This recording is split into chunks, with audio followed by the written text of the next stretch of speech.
Business फोकसका साथमा Dish Home fibre net. Classic Tech छोयो कि चल्यो? गर्वैदेखि बलियो भूगर्भ cement. Mega bank Nepal limited.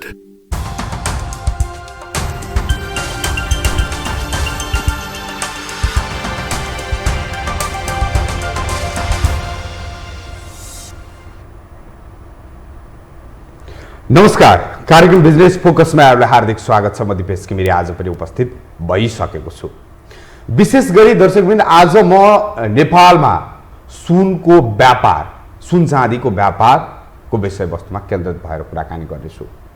अहिले विशेष गरी अहिले चर्चामा रहेको विषयवस्तु छ त्रिभुवन अन्तर्राष्ट्रिय विमानस्थलबाटै नेपालमा अवैध सुन भित्रिराखेको छ।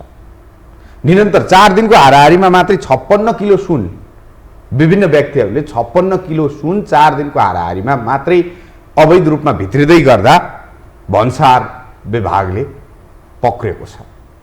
यो एउटा इस्युको विषय बनेको छ अहिले पछिल्लो समय र यसलाई मध्यनजर गर्दै नेपालमा यसले कस्तो असर गर्छ त? राजस्वमा कस्तो असर गर्छ, सुन बजारमा कस्तो असर गर्छ, साथसाथै नेपालमा त्यो भित्रिएको सुन कहाँ जान्छ भन्ने विषयवस्तुमै आज हामी विशेष रूपमा केन्द्रित भएर कुराकानी गर्नेछौँ। साथसाथै आज हाम्रो कार्यक्रममा रहनेछ कोरोना पछिको सुन बजारको व्यापार, सुन चाँदीको व्यापार कस्तो भइराखेको छ, सिजन निरन्तर चलिराखेको छ, यो सिजनमा दैनिक कति मात्रामा सुन व्यापार भइराखेको छ भन्ने विषयवस्तुमै हामी आज केन्द्रित भएर कुराकानी गर्नेछौँ।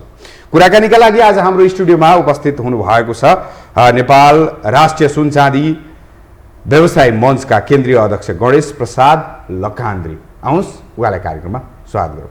गणेशजी, स्वागत छ यहाँलाई। धन्यवाद। सन्चै हुनुहुन्छ? एकदमै आरामै छु। सुरुमै उठाउन चाहे पछिल्लो जुन अहिले चर्चित विषय बनेको छ त्रिभुवन अन्तर्राष्ट्रिय विमानस्थलबाटै निरन्तर रूपमा छोटो छोटो मात्रामा 1 केजी आधी केजीको साना साना रिङहरू गरेर 4 दिनमै 56 किलो सुन चाहिँ भन्सार विभागले पक्रेको छ। यस्तो अरू बेला पनि हुँदै आएको थियो होला, निरन्तर त्यति त देखियो, तर अरू पनि अवैध रूपमा सुन भित्रिराखेको होला। तपाईहरू समग्र व्यवसायीहरू, अझ तपाईँ त एउटा सङ्गठनको अध्यक्ष भएर जिम्मेवारी सम्हालिराख्नु भएको छ, यसलाई समग्र व्यवसायीहरूले कसरी एउटा चाहिँ विश्लेषण गरेका छन्? धन्यवाद। तपाईँले यो अत्यन्तै सान्दर्भिक कुरा र जायज कुरा उठाउनु भएको छ। यो अहिले विगत केही दिनदेखि चर्चाको विषय बनेको चाहिँ त्रिभुवन विमानस्थलबाट चाहिँ जुन अब तपाईँको 50 ग्रामका चिनी सुनहरू समातियो राजस्व विभागले भनेको छ। यो सरकारको आँखा खोलिएको हेर्नुहोस्, किनभने सरकारलाई जब कि राजस्व उठिरहने कुरालाई चाहिँ सरकारले आफै प्रोत्साहन गरेको थियो। किनभनेदेखि झुटीकुन्टी मार्फत तपाईँको सरकारले खाडी मुलुकमा रहेका वैदेशिक रोजगारीमा रहेका आम नेपालीले 3 वर्ष श्रम गरेर चाहिँ एउटा घर परिवारलाई एउटा गहनाको रूपमा लगिदिउँ न भनेर जुन सुन ल्याउन दिएको थियो, त्यो चाहिँ यसलाई लुज गर्दै गर्दै तपाईँको चाहिँ यो चाहिँ एउटा चाहिँ भनौँ न एउटा विकृति जस्तै भइदियो। हेर्नुहोस्, त्यो विकृति जस्तै भइदिने बित्तिकै के गर्यो त भन्दाखेरि चाहिँ कालो बजारीलाई प्रोत्साहन गर्यो।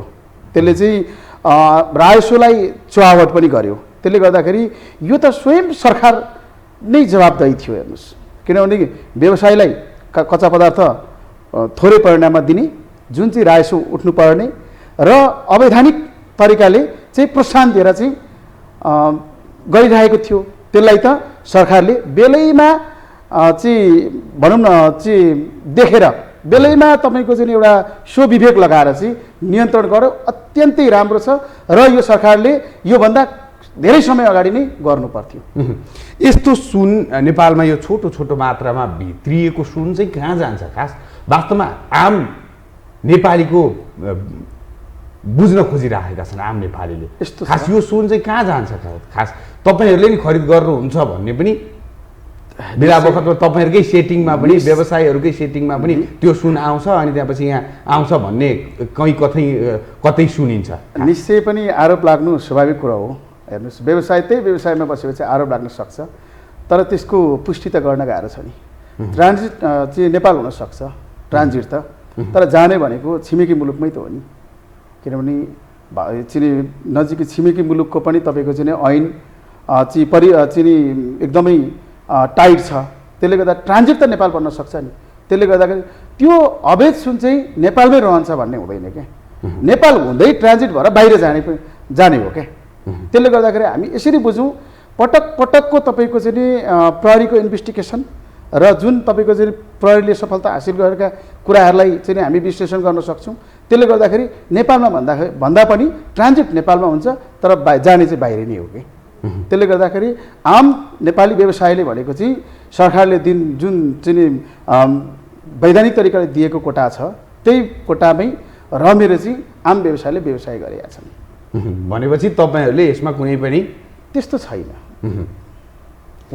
यसले कस्तो असर गर्छ देशको समग्र अर्थतन्त्रलाई तपाईँहरूले विश्लेषण गर्नुभएको होला। यसरी सुन नेपाल एउटा ट्रान्जिट पोइन्ट बनाएर, नेपालमा एउटा माध्यम बनाएर अर्को तेस्रो मुलुक जाँदाखेरि नेपाललाई कस्तो असर गर्छ र तपाईँहरूको व्यवसायलाई कस्तो असर गर्छ, नेपालमै यसरी सुन भित्रिँदा र तपाईँहरूलाई चाहिँ कोटा छुट्याइदिँदा, खास तपाईँहरूले चाहिँ वाणिज्य ब्याङ्कबाट निश्चित कोटामा मात्रै खरिद गर्नुपर्ने बाध्यात्मक व्यवस्था र त्यसरी सुन आएर नेपालमा चाहिँ छ्यापछ्याप्ती हुँदा कस्तो असर गर्ला? सबैभन्दा ठुलो कुरो त सरकारले यो अवैधानिक सुनलाई ब्लक गरेर आम नेपाली व्यवसायीलाई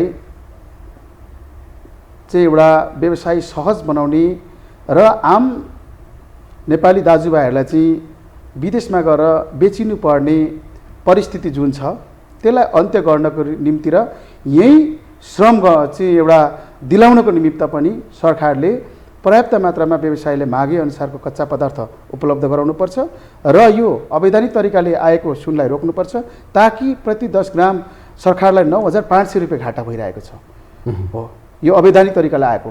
अब वैधानिक तरिकाले सरकारले अहिले 20 किलो कोटा निर्धारण गरेछ, त्यो 20 किलो कोटालाई 40 किलो निर्धारण गरेस्, होइन? सरकारलाई राजस्व त आयो नि त, होइन? 20 किलो कोठामा 40 किलो ल्याउँदाखेरि के भयो त, होइन? अवैधानिक सुनलाई चाहिँ तपाईँको चाहिँ ब्लक गर्यो। अब यता चाहिँ आम व्यवसायलाई चाहिँ सहज व्यवसाय गर्नको निमित्त त कोटा प्रणाली त बढाउनु पऱ्यो नि त, सहज बनाउनु पऱ्यो नि त। सहज बनाएर गयो भने व्यवसायले पनि त्यहाँनिर तपाईँको चाहिँ उत्पादित गहनाहरू चाहिँ अन्तर्राष्ट्रिय क्षेत्रमा पनि पुर्याउन सक्छन् र आम नेपाली दाजुभाइहरूले यहीँ रोजगारीको सिर्जना पनि गर्न सक्छन् र खाडी मुलुकमा गएर चाहिँ बेचिनुपर्ने बाध्यतात्मक परिस्थितिबाट पनि समाप्त हुन सक्छ। त्यसले गर्दाखेरि यो सुन चाँदी सेक्टरलाई सरकारले यति तपाईँको चाहिँ नि सहज र सरल तरिकाले हेर्ने भने यहाँनिर तपाईँको चाहिँ धेरै दाजुभाइहरूले चाहिँ रोजगारी पाउने चाहिँ मैले यहाँ देखेको छु, 20,000 दाजुभाइहरूले चाहिँ रोजगारी पाउने देखेको छु। त्यसले गर्दाखेरि यसलाई खुम्च्याएर लाने होइन, यसलाई एकदमै बढाएर लाने हो, व्यवसायलाई उत्साहित बनाउँदै लाने हो, निरुत्साहित बनाउँदै होइन क्या, उत्साहित बनाउँदै लाने भनेदेखि त यहाँनिर तपाईँको चाहिँ नि श्रमका पाटाहरू पनि धेरै छन्, लिगल रूपमा चाहिए अनुसार तपाईँहरूले खरिद गर्न र ल्याउन पाउनु पर्यो तपाईँको माग। र यी विषयवस्तुमा म फेरि पनि आउने नै छु, तर म यही अवैध सुनकै विषयवस्तुमा आज अलिकति यसमा दर्शकहरूले पनि बुझ्न खोज्नु भएको हिसाबले म तपाईँसँग बुझ्न खोजिराखेको छु। भनेपछि तपाईँहरूको भनाइ सुन विदेशबाट ल्याउँदा यसरी अवैध भयो, यति बेला त भयो भनेपछि अब कसैले चाहेर आफ्नो श्रीमतीका लागि खाडी मुलुकमा काम गरेर दुःख गरेर सुन किनेर आफ्नो श्रीमतीका लागि आफ्ना लागि ल्याउन पनि कठिन हुने देखियो नि। यहाँ त प्रष्ट रूपमा त तपाईँको चाहिँ नि नेपाल सरकारको चाहिँ मातहतमा अन्तर्राष्ट्रिय विभागले पनि तपाईँको परिपत्र जारी गरेको छ नि त। सहज रूपमा आम श्रमिकहरूले सुन ल्याउन पाउने व्यवस्था छ, त्यसमा गलत मान्छेको हातमा चाहिँ नपरोस् र तस्करी नहोस् भनेर मात्र रोकेको नि त, ल्याउनै नपाउने भनेर त रोकेको होइन नि। तर 50-50 ग्राम होइन, 50 भन्दैछ त तपाईँको चाहिँ नि वैधानिक तपाईँको चाहिँ पाटाहरू त गभर्मेन्टले पनि दिएको छ नि त, होइन? गभर्मेन्टले ल्याउनै नपाउने सबै नियन्त्रण गरिदिने त भनेको छैन के, होइन? सीमित परिणाममा ल्याउन पाउने, तर त्यसलाई चाहिँ दुरुपयोग गरेर चाहिँ ल्याउन नपाउने, दुरुपयोग चाहिँ गर्नु भएन कि, होइन? ल्याउन पाउने, 3 वर्ष बसेर त्यहाँ श्रम गरेर त्यहाँनिर चाहिँ तपाईँको चाहिँ चाहिँ केही पैसा लाभ गरेर चाहिँ एउटा घर परिवारलाई चाहिँ गहनाको रूपमा चाहिँ एउटा गहना ल्याइदिएर आउन भन्न पाइन्छ नि, किन नपाउने? त्यसलाई दुरुपयोग गरेर चाहिँ त्यहीँबाट चाहिँ तपाईँको चाहिँ नि दुरुपयोग गरेर चाहिँ नि तस्करीको रूपमा चाहिँ काम गर्नलाई चाहिँ निरुत्साहित गर्न खोजेको हो क्या। तपाईँहरूको वास्तविक आधिकारिक धारणा चाहिँ के हो खास नेपाल राष्ट्रिय सुनचाँदी व्यवसायी मञ्चको यो अहिलेको जुन परिस्थिति, अहिलेको चर्चाको विषयवस्तुमा तपाईँको आधिकारिक धारणा चाहिँ? गभर्मेन्टले एकदमै राम्रो चाहिँ पोलिसी लिएको छ, यो पोलिसीलाई स्वागत छ। त्यो सँगसँगै यही कुरालाई पनि पार सिक्दै आम नेपाली सुनचाँदी व्यवसाय सेक्टरलाई पनि एउटा माथिल्लो लेभलमा पुर्याउनको लागि पनि चाहिँ जुन अवैध रूपमा आएका पाटोलाई रोकेर चाहिँ सरकारले एउटा राजस्व वृद्धि गर्नको लागि एउटा महत्त्वपूर्ण भूमिका चालेको छ।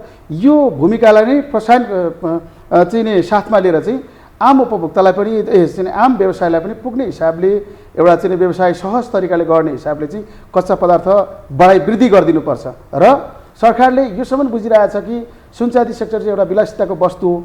यो सेक्टर चाहिँ तपाईँको चाहिँ लाखौँ रुपियाँ चाहिँ नि विदेशमा चाहिँ डलर जान्छ, त्यसले गर्दाखेरि नेपाललाई चाहिँ धेरै ठुलो घाटा छ भन्ने बुझ्नु चाहिँ भएन।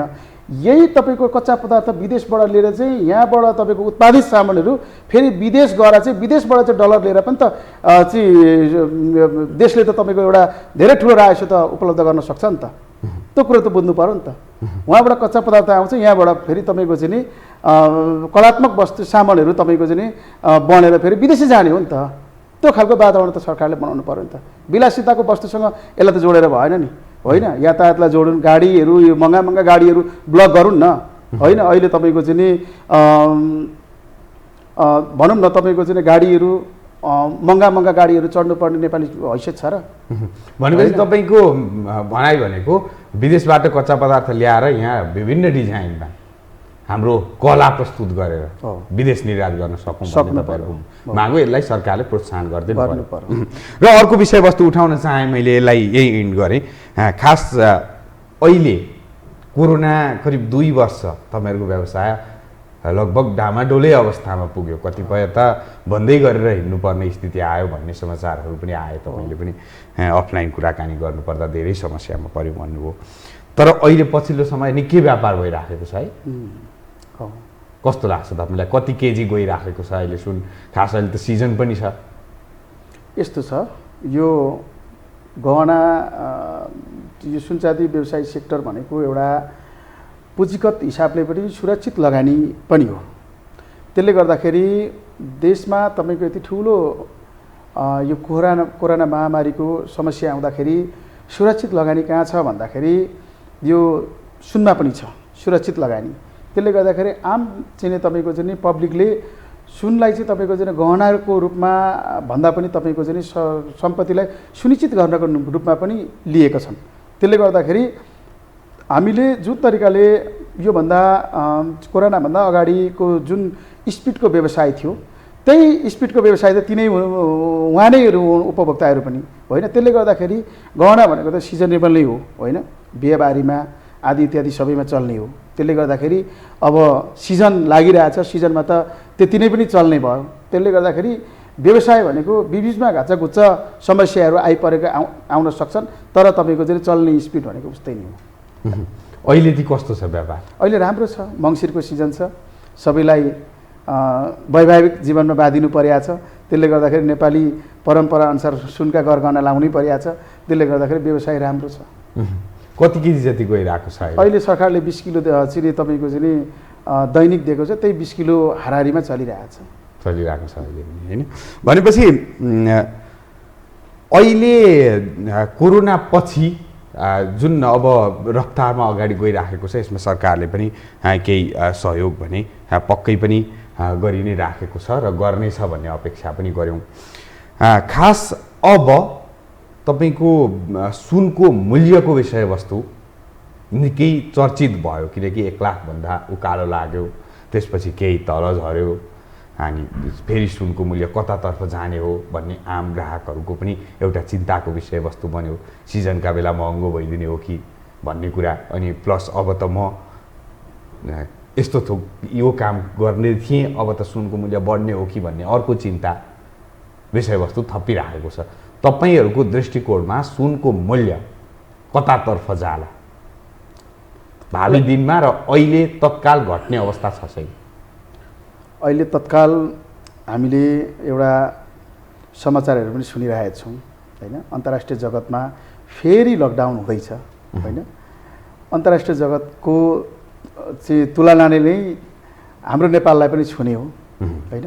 त्यसैले गर्दाखेरि आम चाहिँ उपभोक्ताहरूले चाहिँ जुन आम पब्लिकले चाहिँ लगानी सेभ गर्ने ठाउँ नहुँदाखेरि अन्तिम विकल्प भनेको सुन हो।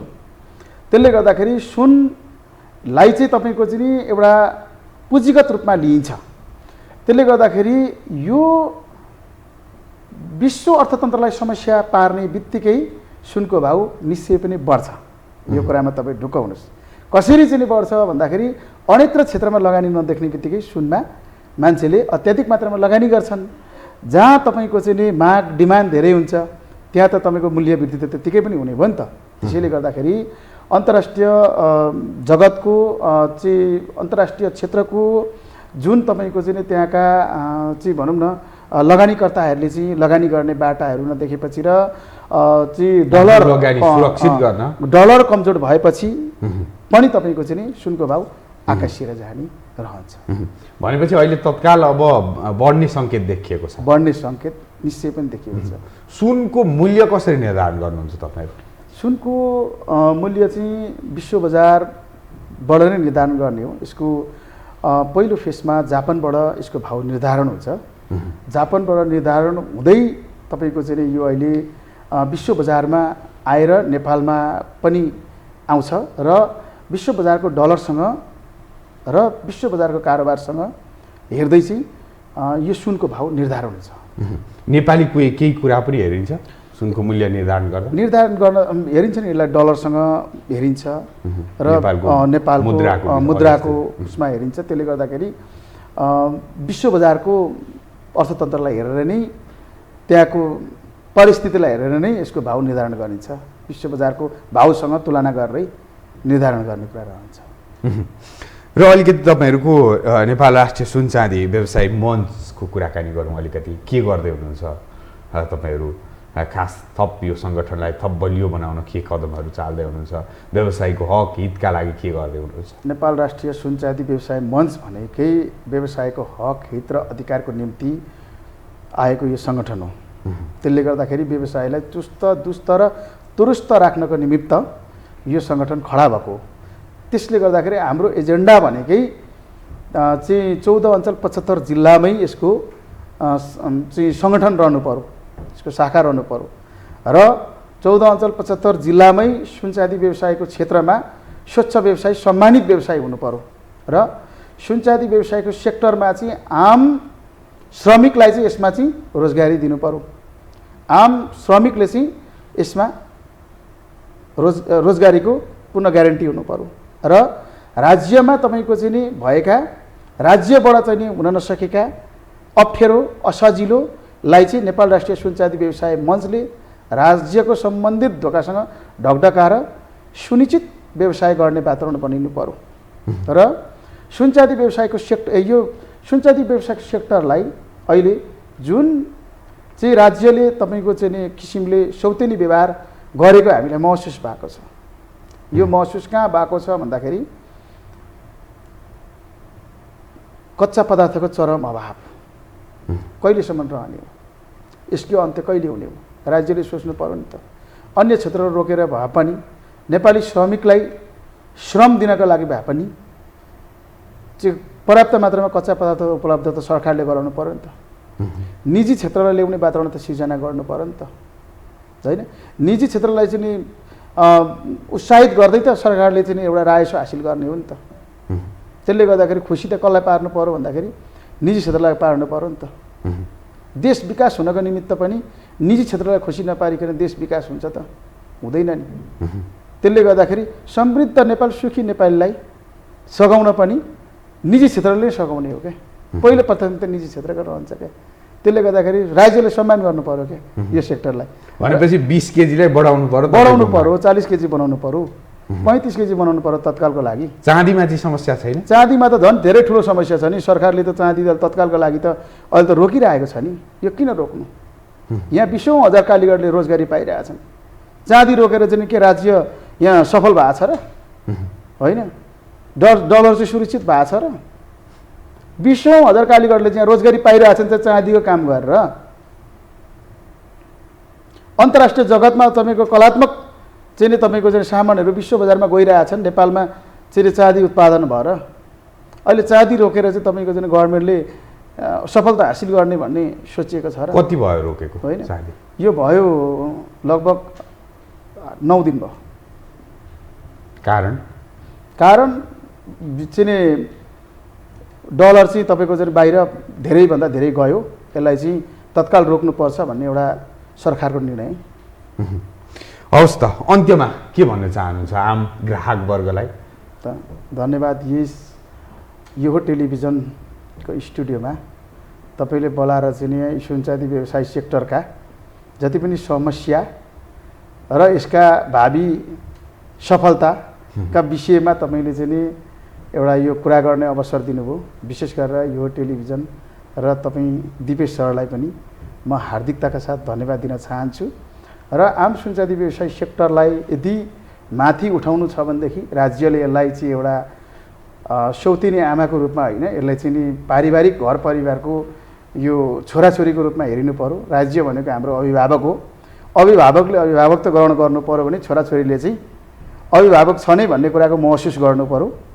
त्यसले गर्दाखेरि आम व्यवसाय सेक्टरलाई चाहिँ यस सेक्टरलाई चाहिँ एउटा उचाइमा पुर्याउनको लागि चाहिँ यस सेक्टरका समस्याको चाहिँ नि व्यवसायीसँग साझा बहस गरेर यसका समस्या के छन् त्यसलाई केलाएर र राज्यले शीघ्र समाधान गर्नु पर्यो भन्ने तपाईँको माग। मेरो माग। र हाम्रो स्टुडियोमा आएर अमूल्य विचार राख्दिनु भयो। यहाँलाई हाम्रो तर्फबाट पनि धेरै धेरै धन्यवाद।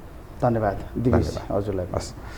र दर्शकवृन्द, उहाँ हुनुहुन्थ्यो नेपाल राष्ट्रिय सुनचाँदी व्यवसाय मञ्चका केन्द्रीय अध्यक्ष गणेश प्रसाद लकान्द्री। उहाँसँग आज हामीले अवैध सुन नेपालभित्रै रहेको विषयवस्तुमा केन्द्रित भएर कुराकानी गऱ्यौँ। साथसाथै कोभिड पछिको व्यापार र अहिले सिजनको व्यापार, साथसाथै सुन आयातमा जुन सरकारले लगाएको एउटा सीमा रहेको छ, सुन एउटा आयात गर्दा कच्चा पदार्थ अभाव भयो भन्ने व्यवसायीहरूको गुनासोहरूको विषयवस्तुमा पनि हामीले गहन रूपमा अध्ययन गऱ्यौँ। र यो सँगै आजको कार्यक्रम बिजनेस फोकसको समय पनि सकिएको छ। पुनः कार्यक्रम बिजनेस फोकस लिएर उपस्थित हुने नै छु। त्यतिन्जेलका लागि म दिपेश घिमिरे पनि बिदा चाहन्छु। हेर्दै रहनुहोला यो होटल भिजन। नमस्कार।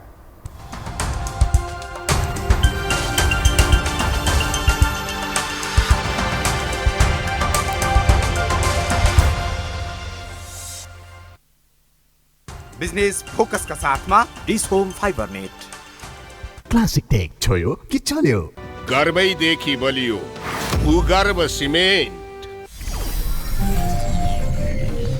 Mega bank Nepal limited.